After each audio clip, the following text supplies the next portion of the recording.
would go on the McGill website specifically for your department and figure out who your advisor is. They're going to be the most help when it comes to degree planning. Make sure that you set up a meeting with them and that you get whatever documents you need completed before you talk to them, and they should be able to help you with whatever degree plan questions you need.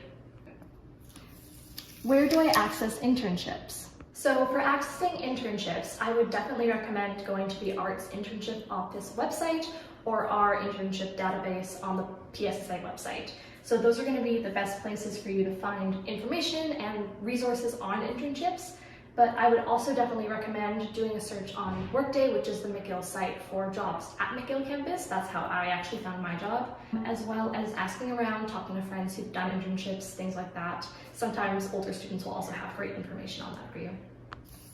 Who can I talk to for help?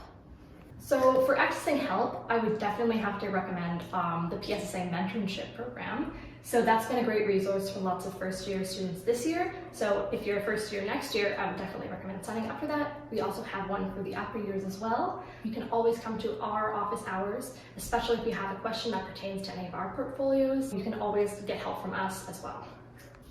How can I get involved? For getting involved, I would definitely recommend that you come to any of our PSSA events or becoming a coord next year. However, if you're talking about in general getting involved on campus, I would definitely recommend going to activities night either in the fall or winter semester or both, because that's the best place that you're going to find any type of club or activity that you might be interested in doing. As well, talk to your friends, talk to other people around you. You're going to find out a lot of information just by meeting people who are in those clubs. You can also follow any of the SMU or McGill Instagrams. Those tend to have a lot of opportunities available as well. Is it ever too late to get involved? It is never too late to get involved. I know plenty of people who in their final semester of their final year finally got involved, and it's always worth it. So no, it's never too late to get involved.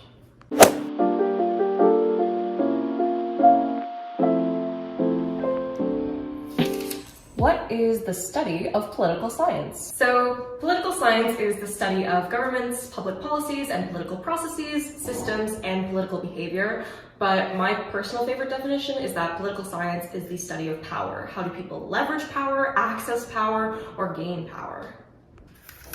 What are the 4 subfields in political science? So political science at McGill is divided into 4 subfields, those being Canadian politics, political theory, comparative politics, which in itself is also divided into developing and developed nations, and finally IR.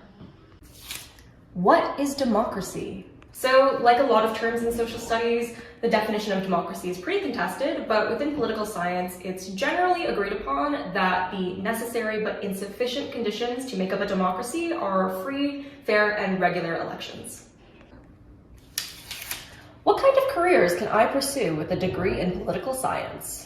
Well, if you're 70% of the poli-sci population at McGill, you might want to be a lawyer, but there's a lot of different careers you can pursue with a political science degree. You can work in governance, consulting, public policy. There's a range of opportunities available to you, and that's the beauty of being in ABA. Who's the hottest head of state?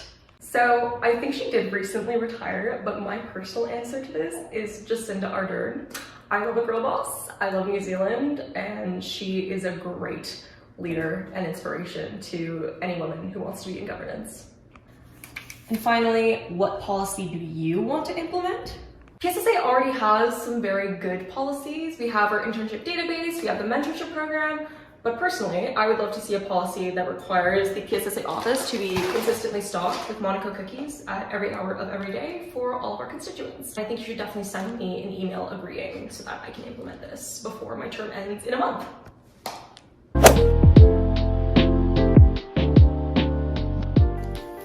What does the PSSA do?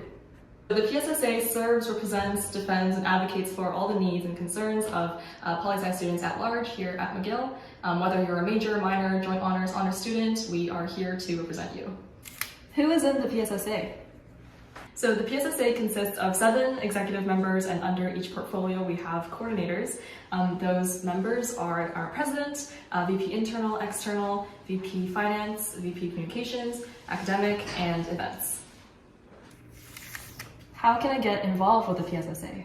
So there are so many ways you can get involved with the PSSA, and the easiest way is just to show up at one of our events. We have so many throughout the year, whether that's a semi-formal, a trivia night, alumni roundtable. We have a ton scattered around throughout the semesters, so it would be amazing if you just dropped by. There's likely some execs hanging out there. You can meet your fellow poli-sci students as well, and it's a really great way to just start getting involved with the PSSA. You can also apply to be a coordinator in the beginning of the school year. The applications usually go out in September, October, and you can work alongside a VP within the PSSA. And lastly, we do have elections every year where you actually run to be those VPs in the executive positions. What resources and opportunities does the PSSA provide? The PSSA offers so many resources and opportunities. Just some off the top of my head include our data analysis club, our mentorship program, we issue merchandise every year, some incredible poli-sci sweaters and hats and sweatpants and all that for you, and workshops that help you tailor your CVs and cover letters to their best versions of themselves. You can find a full list of what we do on our website, and all just throughout the year you'll see them pop up, and feel free to come. We'd love to see you there. How do elections work, and who gets to vote in them? So our PSSA departmental elections take place every year around March, April, and anybody who's in poli-sci, whether you're a major, minor, honors, joint honors student, you can vote or you can run for a position in the executive.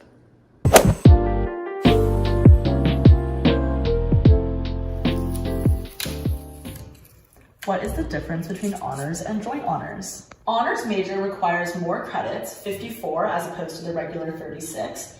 It also has more required courses such as methods as well as an honors seminar. And lastly, you do have to write a thesis for your honors major. Joint honors is basically the same thing, but you have to add on another major to it. So for instance, you would take 36 credits in honors political science and 36 credits with honors, let's say, sociology. And there are a couple of other things to note in terms of crossover in classes. What are the benefits of pursuing an honors or joint honors poly over a major in poly? So there are a couple of benefits in terms of pursuing honors or joint honors as opposed to a regular major. The first thing is that honors is a more academically enriching course load. So it prepares you for grad school through the methods courses. It also challenges you to take more variety in your classes. Joint honors is sort of its own thing. It means that you want to pursue an honors level major in 2 different departments. So it's more interdisciplinary while also having a more enriching course load. And finally, in both, you get to write a thesis, which is basically your opportunity to pursue research in the field that you would like as an undergraduate student. What is an honors thesis? An honors thesis applies a lot of the things you've learned pursuing an honors degree. So for instance, you likely have to do original research using quantitative or qualitative methods that you've learned through the courses that you've been recommended to do. And it typically extends on something you've learned in a 300 or 400 level course with a professor that you really look up to. A lot of that research and topic is going to be selected within your 3rd year. And in your 4th year, you'll ask that professor that you liked working with to supervise your thesis. What is a thesis supervisor? So that leads me to our last question of what is a thesis supervisor? Typically, it's a professor who knows you by name, typically because you've taken a class with them and you've gone to their office hours, and they want to help you with the research that you want to conduct in your final year. This supervisor is typically someone who's going to work with you pretty consistently in your fall or winter term of your 4th year. And together, you'll make sure to produce something that's original research that fulfills all the requirements that they also set out for you.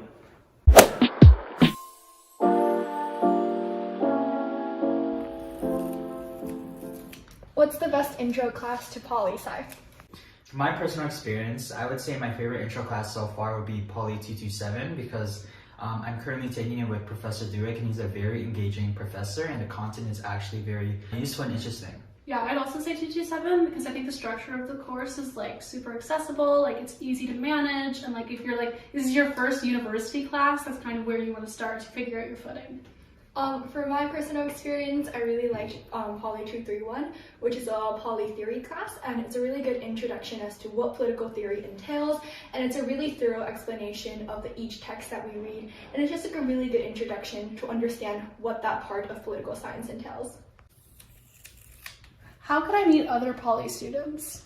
I'd say a really good method, it's pretty simple and basic, is just to say hi to whoever is near you, whether that be in class or even outside the classroom, because one of my closest friends right now actually just randomly said hi to me during the beginning of one of my classes, and we've been good friends ever since. I'm gonna do the casual PSSA club.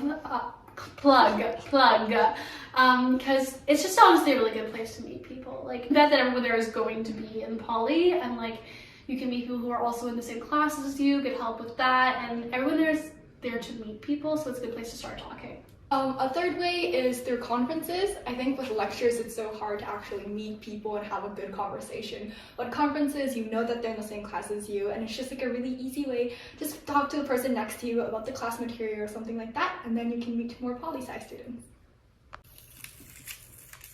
Why should I declare my major in political science? You should declare your major as poly if you know like what you want out of it, because it's really easy to take poly and kind of just like think, oh, it's broad, I'll figure out what I want, but it's the kind of degree that you take if you know specifically what you want to do with it. It's more of a waste of your time if you're just taking it because you're not exactly sure what you're going to do with your life. And adding on to that, another reason why specifically I decided to declare my major in poli-sci is because of how interdisciplinary it is. And although this is not like being it big, I think it's more specifically how poli-sci you can learn about different disciplines like econs, like history, so many different aspects and disciplines. So poli-sci is just that much of an interesting program to learn. How do I balance all the readings? There's so many ways that you can do to ensure that you're keeping up with your readings. One being discipline with yourself to ensure that, oh, I have a reading due tomorrow. I should start on it a week beforehand or even a few days beforehand to ensure that you're not wasting time and that you're keeping on track. Another way is to basically build it into your schedule. I know a lot of you probably like using Google Calendars or have an external app that you use to track all of your assignments. Adding your readings is a great way to do that, to ensure that you're keeping on track with whatever course material is on your table. What are office hours and how can I not be nervous for them? So if you're not aware of what office hours are, it's basically a way for professors to meet with students to either help them with the course material or whatever concern that they may have in regards to the discipline that they're studying. So how can you not be nervous for it? Like, obviously it's very scary to go up to a professor and ask them questions, but remember that they're still human beings, like regardless, like they're here to help you, and that any question, like they'll be happy to answer you and help you. And hey, you might be the only student they see in that entire hour. So worst case scenario, you're a good conversationalist so they're not bored out of their mind.